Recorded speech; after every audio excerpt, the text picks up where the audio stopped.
Hello and welcome back to the podcast where today we are talking all about something that I know a lot of people have experienced in business. No matter if you have been in business for 2 years, 3 years, 10 years, we have all run into this along the way. And that is the time that we overcomplicated our business. So whether it's your offers, your messaging, your team, your behind the scenes, like there's just so much that comes at us at a given time. And sometimes we think we need to take all of that and shove it into our business because it's going to make it work, when really it is simplification, especially when you're looking to scale. That's how you're going to be able to do it. So I'm really excited to have these guests today who are not only friends of mine, but people that I know can have an open conversation about this, and people that I know have experienced this within business in a way that allowed them to come through on the other side, that they were able to take it, learn from it, grow from it, and it brought them to where they are today. So with that, I want to start with some intros so you can get to know who everybody is. So Veronica, let's have you start. Tell us a little bit about who you are and what you do. Hi, everyone. I am the CEO of Business Laid Bare. We are essentially your fractional COO, your operations consultancy, and we help growing businesses create orgasmic operations so that your next level of growth is even more pleasurable, sustainable, and done with ease, and especially profitable. So we're all about making your business as profitable as possible with lean operations, because simplest is best. Like this episode. Exactly. Awesome. Thank you so much for sharing. We're going to jump right over to Marie. Tell us a little bit about yourself. Yeah, for sure. I'm Marie Parks, one half of the ownership of North Star Messaging and Strategy. And what we do is we're a content marketing agency with a special focus on brand voice, because we know that when we are able to understand the voice of our clients, we're able to create content for them that is strategic and that honors their authentic selves and their values. Awesome. Jessi, hello. Jump on in. Hello, hello. I am the other half of North Star. Super excited to be here having us.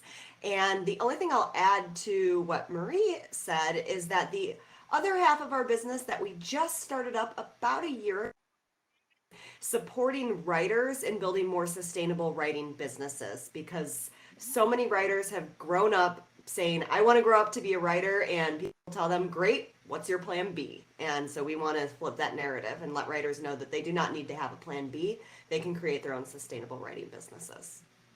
Yes, and can we also talk about the fact that you guys kind of released something awesome, or in the process, I should say, of releasing something awesome? Are we going to talk about that? Can we share it? There's not like a law against it. Yeah, so Jessi and I spend obviously a lot of time together in business writing for our clients, but we also spend time outside of business writing fiction together. So our debut novel has just released, and it's called Unrelenting, and we're kind of obsessively excited about it. With good reason. Oh, thanks, Jess. Yes. Oh, awesome. Well, thank you all for being here, because it's funny when I was looking at the guest list and, everybody that was signing up for their certain topics, because we do give the topics in advance so that people can sign up to what they are connecting with the most. And I saw that Jessi and Marie were on here. I started laughing because I remembered we've been connected since 2017. So, it's been some time. And we will check in, every so often, like, how you doing? What's going on? Give me some updates. And I always remember one time when I boxed, I was like, oh, just the normal, like ripping everything apart, simplifying, and then slowly overcomplicating everything, and then repeating it again, right? Like, never mind, let me break it all down and keep it simple, the norm for business. And I always remembered that, because I was like, maybe we shouldn't do that. Like, maybe I shouldn't make that the normal, right? Like, let's just kind of keep it simple, which also brought up this topic and really talking about those times that we have complicated our businesses. And again, I said this at the beginning, but I think a lot of this is from a good place. It is seeing things that are out there, and it is this intention of, hey, like, I want to get better. I want our business to get better. I want it to be stronger. So I want to implement this thing in it, or multiple things within it. And then you start to get to a point, and sometimes this is almost at a day when you're not having a great day, like it can start to bring that up. And it's like, what is happening here? Like, what am I even building? Because right now I've made it that it's actually really complicated to run this business. And I don't think it has to be like this. So then being able to go through that process of dissecting everything and what's important and what's not, it's not as easy as you would think it is, where it's just like, one snap and you can fix everything. So Veronica, let's start with you. I want to just kind of like go back in a time machine a little bit, about a time in your business where you started getting that feeling of like, not this just isn't it. Okay, so I have so much to say, and I'm just going to put a caveat. I'm the type of person that probably could talk about like topic A and then talk about topic C because it relates to topic A before I come back around. So that's just the type of person I am. So you're in for like story time with me. But the biggest thing that I remember was that when you're new in this world, in the online business world, or just in business in general, when you see successful people showing you what they've done, you're like, oh, do I need that? Or you're seeing people who are successful tell you that you can't just have a service-based business because you're trading dollars for hours and it's not scalable. And you have to have this like ascension model of like low offers, mid-tier offers, high-tier offers. You have to do all that stuff. And I realized that none of that aligned with who I was and what I believed in and like what my strengths and core values were. And like it got to the point where people buying my stuff, it felt so transactional. I felt sick when I got paid money. Like, isn't that ironic? Like, I felt so sick to my stomach. It felt transactional. It didn't honor my integrity. And I was just like, you know what? Hey, 2020 is coming around the corner because, new decade, new me. And I was Oh, just we like, were you know all what? new in 2020. I was like, screw all this. And I am just going to burn my business to the ground and rebuild by only doing things that brought me joy. If it didn't bring me joy, I wasn't going to do it. And I'm such a quality over quantity person, except for when it comes to food and a few other things. It's like I I couldn't do it. So I was just like, you know what? Screw all these influencers, gurus, business people that have told me all of this stuff. I'm just going to do one-on-one work because I took a strengths assessment from Gallup and I'm just like, oh, my number one strength is this thing called relator. I was like, what the hell is that? And it's about being able to connect with people on a deep level, relationships rather quickly. And I'm just like, isn't this part of being a decent human being? Spoiler alert, apparently not. I'm still trying to learn this. So I'm just like, you know what? If that's my strength and if connecting with people is what matters, I'm just going to do me. And I started over with a new, just one offer, quality over quantity. I did one offer for one client with one focus. And I almost went from scratch, from like a zero to almost $100,000. I was off by like a few thousand, and not to say that that's like the end all be all, but it was just like to go from scraping the bottom of the barrel, exhausted and feeling sick, to doing fewer things, but having those things pay off so well, it allowed me to continue to build the business that what it is today. And so, yeah, like that's like one of my many stories about like doing too many things. I did not listen to the voice that needed to be heard from the most, which was mine. And I think that's huge because even, like I have messaging around trading time for money and going into courses and things like that. And then I will also tell people like, yes, because that my way to freedom, right? Like that works for me. It works for certain personalities. It works for different businesses, that type of thing. And we have to get to that point within our business where we can see what is out there and then go, okay, that's great for you. Like, I'm really excited. That works for you. I need to do this until you get a nudge that that's not the right thing for you anymore, right? But as long as it's working, and I know you've built a team and, people that come in to help support you so you can do that work, then that's okay too. So I'm sure business felt a lot heavier when you had, the whole ascension model and like all of these things going on in your business because they weren't things you genuinely enjoyed, correct? Yeah, correct. And like by just charging high ticket and focusing on like a handful of clients that actually I would invite over to my house for dinner, it's like things felt easeful. Like I could go to bed and not worry about, oh my God, did I drop all these balls? What have I not done? It's just like I could focus on my clients. And that was enough for that moment. And I was like making more than I had ever made. So I wasn't like begging people to pay me because, wrong ideal client avatar and everything.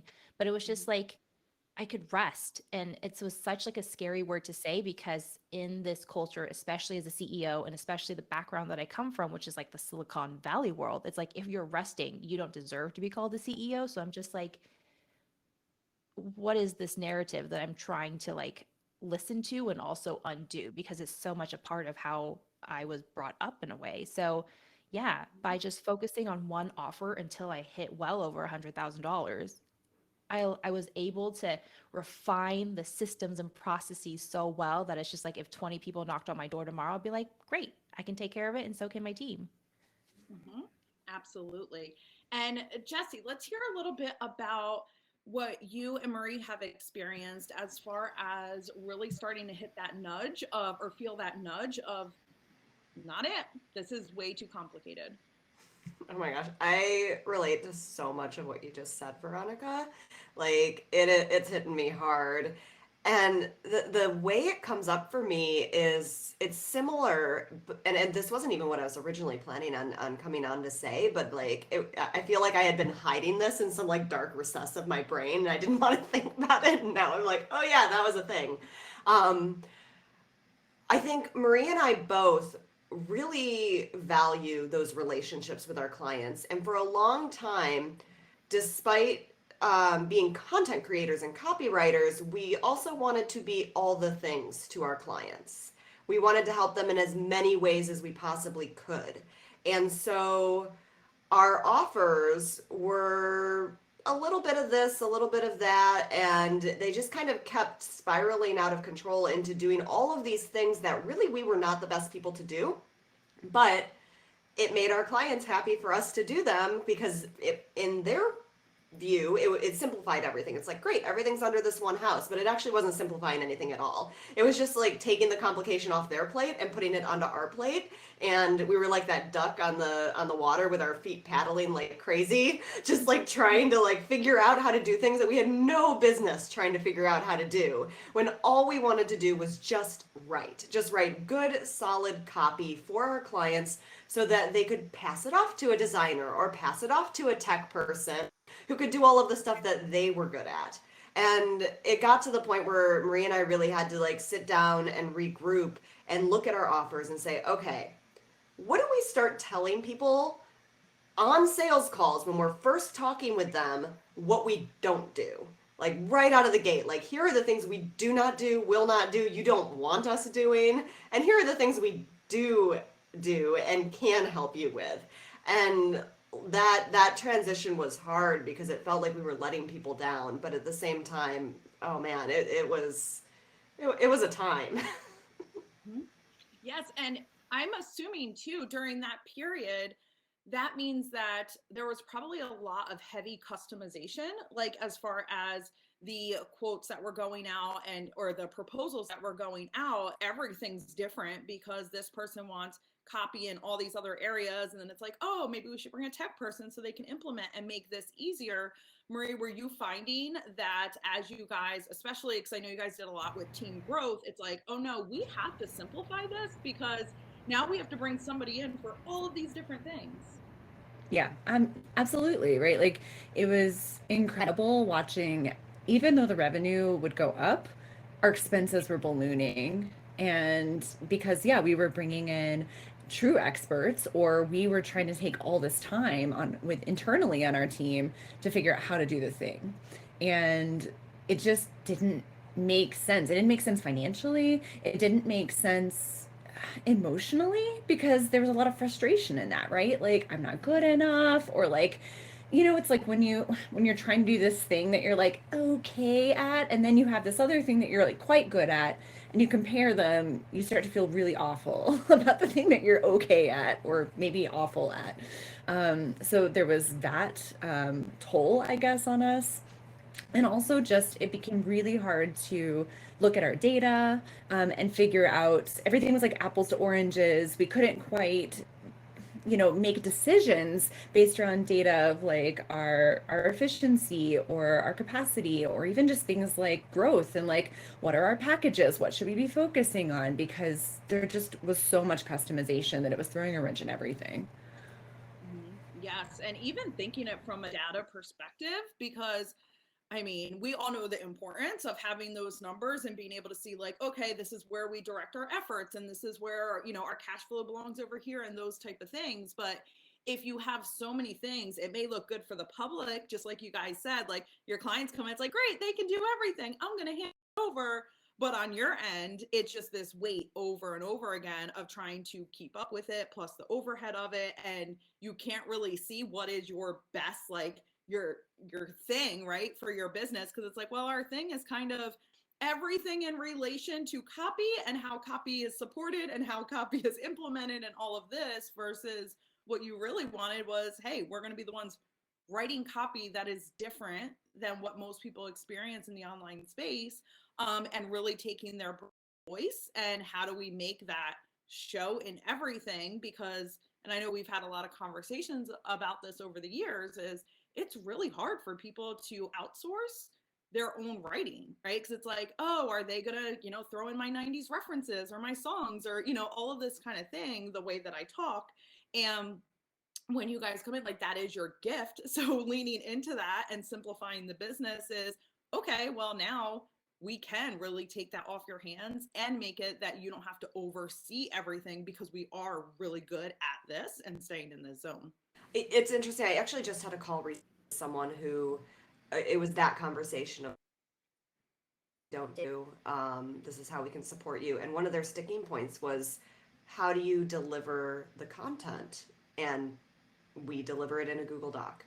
Easy, simple, all copy related. If they want revisions, it's right in the Google Doc.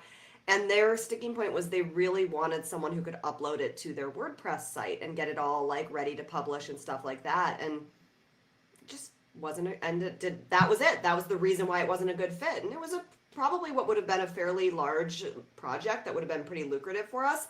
And the relief I felt when we decided mutually that it was not going to work out was palpable. And whereas in the past it would have been like, okay, I can do this thing. It's just this once, and we'll just do this. And it, in and of its, in the content and copy, WordPress doesn't seem like a big thing, but you add one thing, and then you add another thing, and then you add another thing, and eventually it creeps up into this huge big balloon thing that then goes into the, okay, every customer is a little different, and we have to customize, and it's like miles away from brand voice, which is where we start everything. Yes. And you know what? It's funny. We recorded episode 4, which is around niching down. And a part of the conversation was around like what happens when somebody is willing to pay you. And, it's all relative as to if it's good or, what it is that you need within your business at that time. So you see that money there and it's like, I have to say no, because I have to trust in our business, our vision, what we're doing, more than like this short term of cash. And sometimes that's really hard depending on what's happening in your business at that moment, but like really allowing that to, it's okay, because I'm going to trust that more people are coming, or the right people are coming, or the right work. I mean, that ambivalence is strong. Like, if you're not feeling ambivalent about something, I don't think you're digging deep enough, because it's like if you are driven to want to serve them because, hey, more money and all that stuff, but like deep down, you knew that at the same time, you're just like, this isn't working. It's like you're actually doing something, you're standing for something, you're setting some sort of boundary, whether or not you know it. And like for me, like feeling ambivalent was a good like ticker as to whether or not, or a litmus test as to whether or not I was doing what I was supposed to be doing by honoring myself and needs. For sure. And I think like you said one of my favorite words, Veronica, which is boundaries, which back when you met me, Jess, that was not something I was super strong at. Still learning, of course, but like every time you bend your processes, it's a violation of your own boundaries, and you're the one who is responsible for upholding them. Yes. And this is where I want to be like, Marie, you've come such a long way. I'm so proud of you. And same, right? Like, I think that's part of the journey and the maturity within business, where you are on this fast track, regardless of what your business is doing, of just personal growth and how that starts to reflect into your business and how you show up and what you do. Which leads me to pretty much like the other side of this, right? So when you make that decision and you're starting to set those boundaries, and it's like, look, like, I am not open to this way of business. This feels heavy. This feels complicated. It does not have to be this hard. Yes, business can be difficult, right? And there's things that we go through that we don't always love. But at the same time, you know the difference between, oh, this is just like a temporary, like, I didn't feel like doing that today, and this is not right for my business. I need to go ahead and simplify it. So, Veronica, once you made that choice and it's like, no, cut all these offers, it's fine. Like, I'm going to go all in on this one. And like you said, the one offer got you pretty much to 100K, right? So you got to that point. Then just from what I like, started bringing in that team to help to support you. And now you're looking at a scalable offer, correct? So now it's like starting to bring that in of, hey, now we're ready. And I feel really good about that offer too. Yeah, it's like one thing at a time for me because if everything is a priority, nothing is a priority. And so, and this is what we tell our clients and teach our clients, and also in that accelerator that's coming up, it's just, or by the time this episode is released, I think we're running it. So wish me luck. It's like, it drives me nuts when people constantly put out new offers.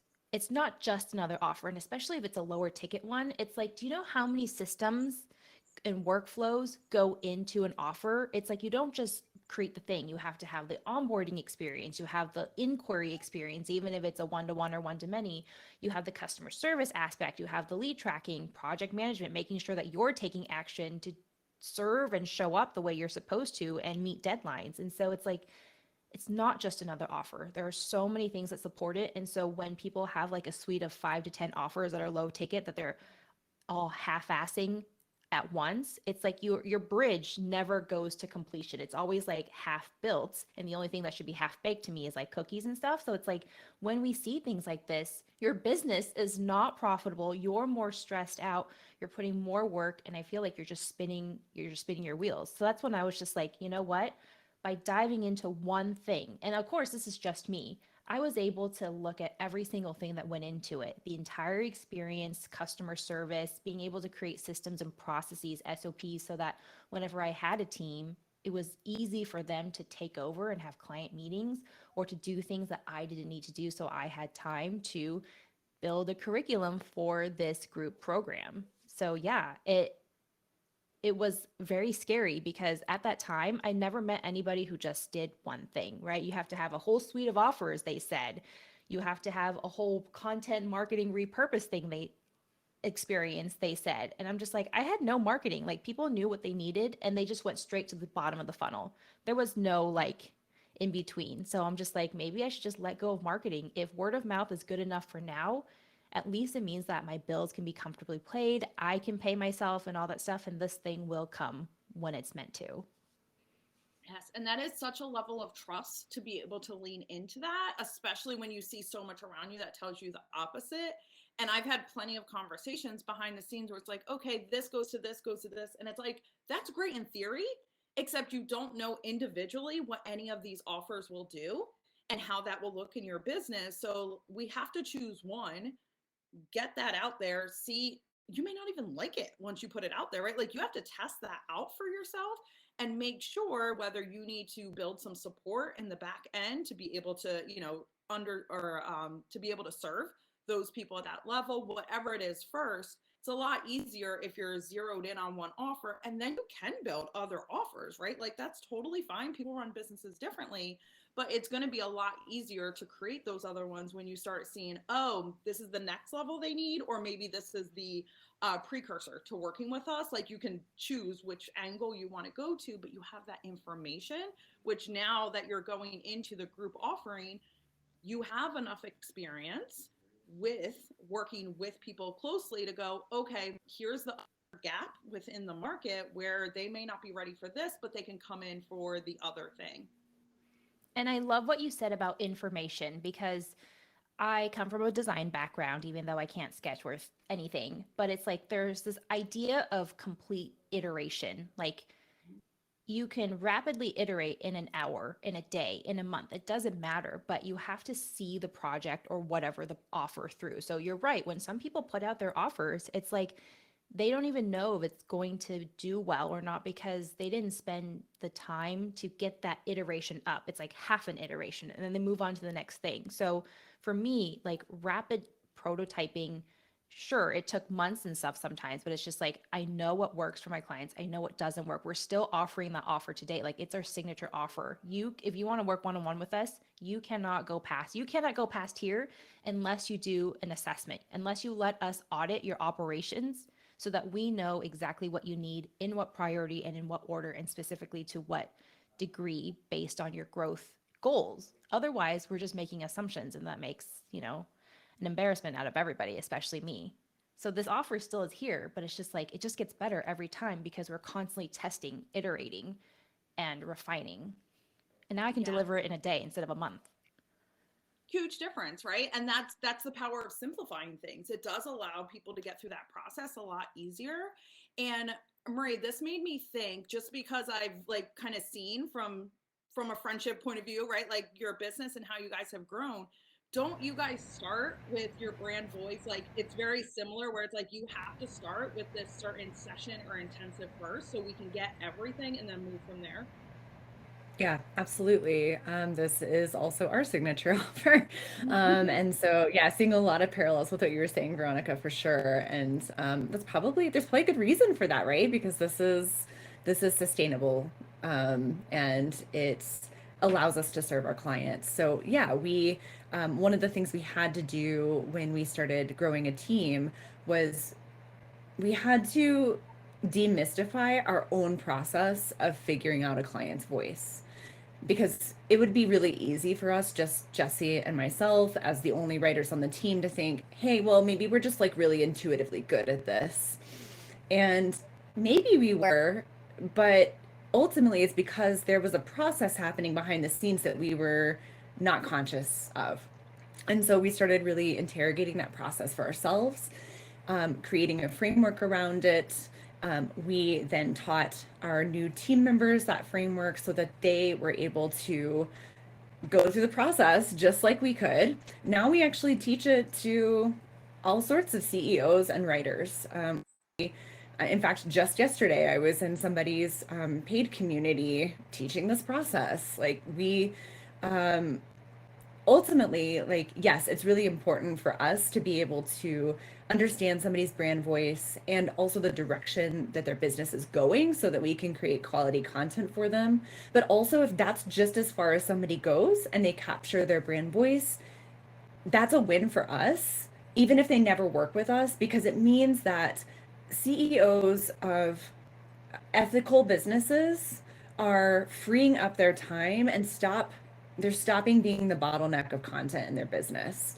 And that means that they can trust somebody to hand it off. And so that means the world is a better place. So ultimately, like, the more people that this framework touches, the better in our book. Yes. And the only way it's going to get out to more people is that if you are keeping it simple on your own end, so that you guys are not the bottleneck and we're the only ones who know it and the only ones who can do it. It's no. Like, let's focus on what we're really good at, the pieces that people can take from that. And now more people can actually be served as a result. Yeah, and I love what you were saying too, Veronica, about how you add offers once you're ready to, and things like that. Because our process around adding offers to our suite really looked like, well, what are we already doing, and are there pieces of it we can break away? So, like, our brand voice intensive is our thou shalt not pass, and if you want us to create content for you. But once we felt really comfortable with that, and the brand voice intensive was just a part of our onboarding process, it was just what we did. We just broke it off and said, okay, well, now you can just do this as a standalone. And then we break it off further, and it's like, okay, well, now there's a DIY version of this if you want to just figure it out on your own. But none of it required us to completely reinvent anything. It was just taking what was already a part of our high ticket offer that we we needed, we required. It was something that we created for ourselves and for our team.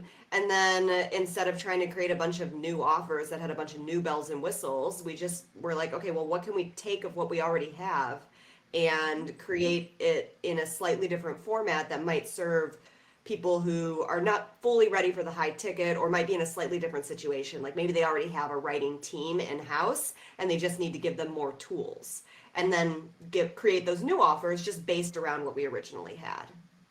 And you would have never been able to get that information without leaning in and saying, okay, this is who we serve. And you're getting all that feedback and different people, especially people who can't afford your services, or they come in, but now they need something else. So you start seeing, okay, do I have more people that come in that maybe need a different step in the front of the funnel, or is it going to be later? And are we open to that?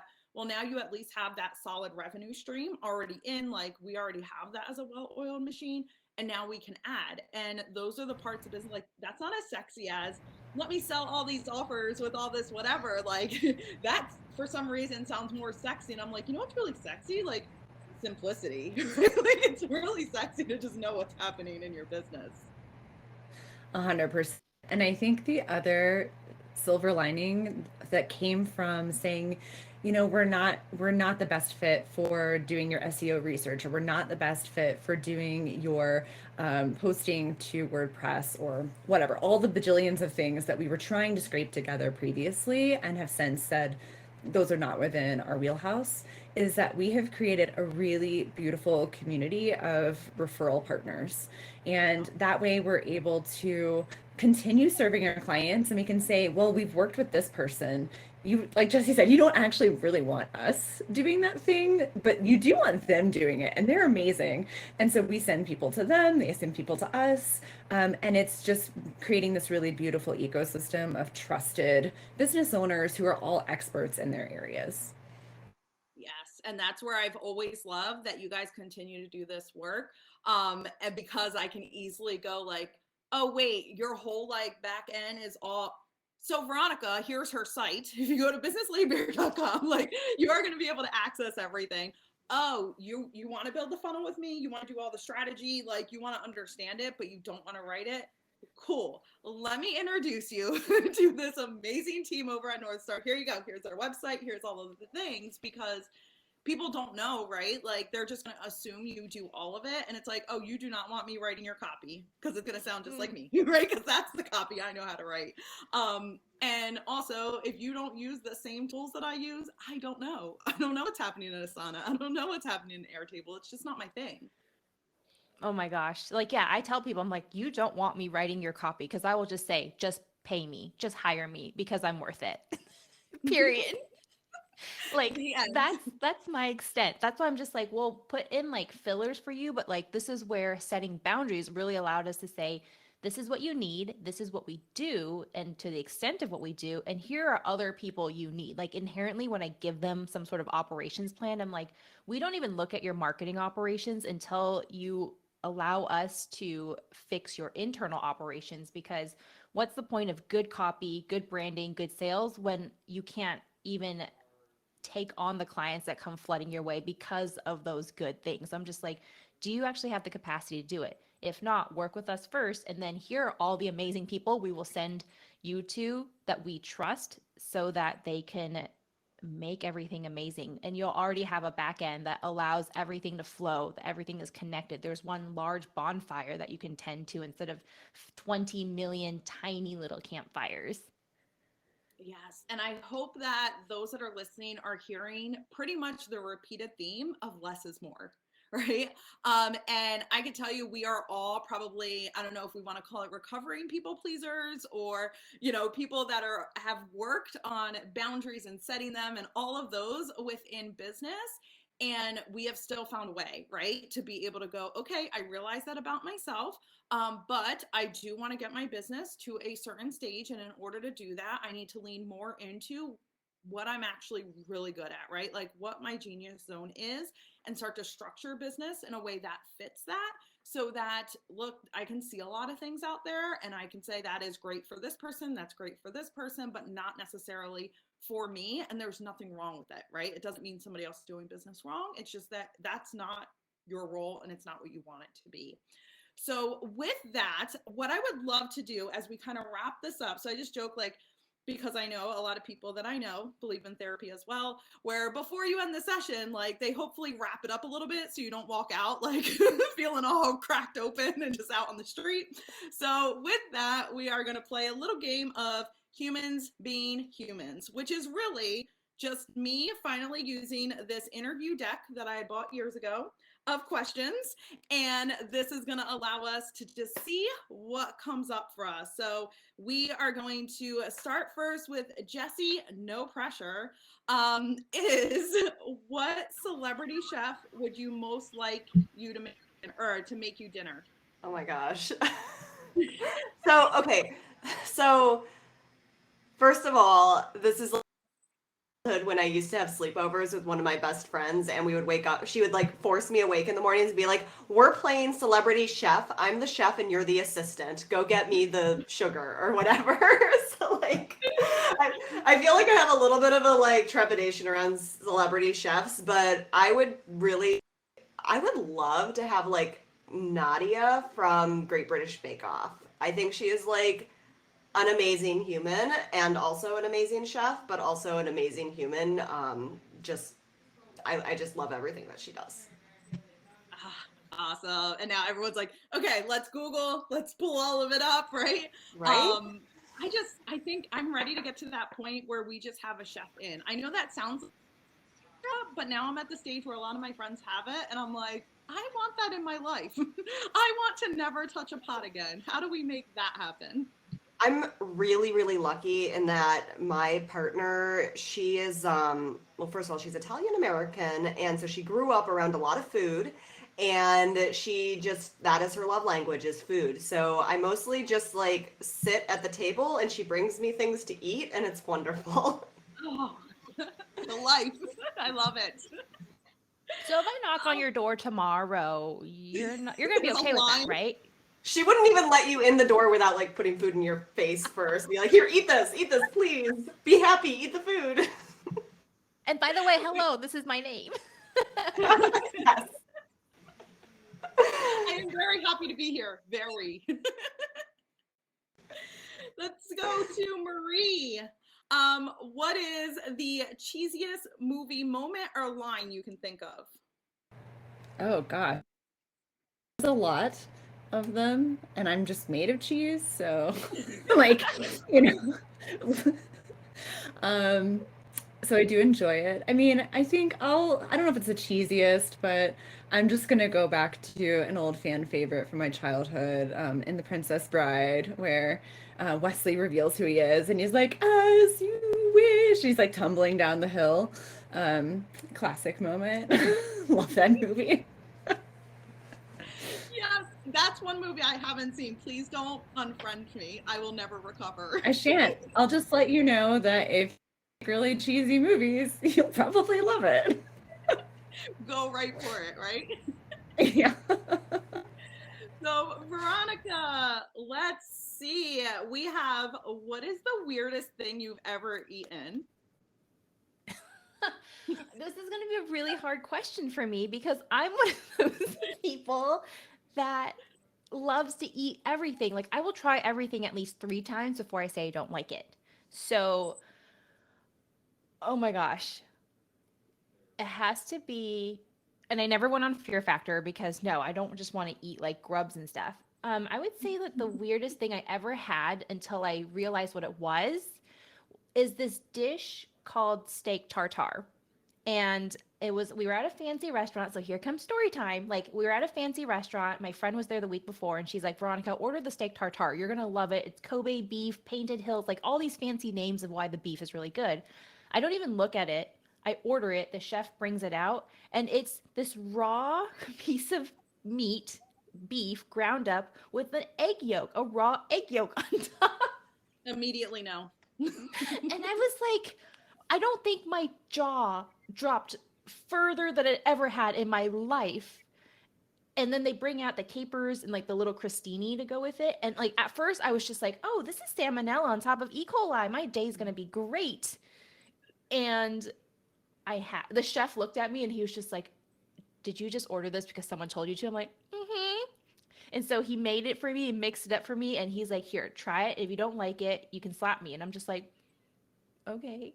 And so I ate it, and it was the most delicious thing I'd ever had, because you have to prepare a specific way so that there is no bacteria.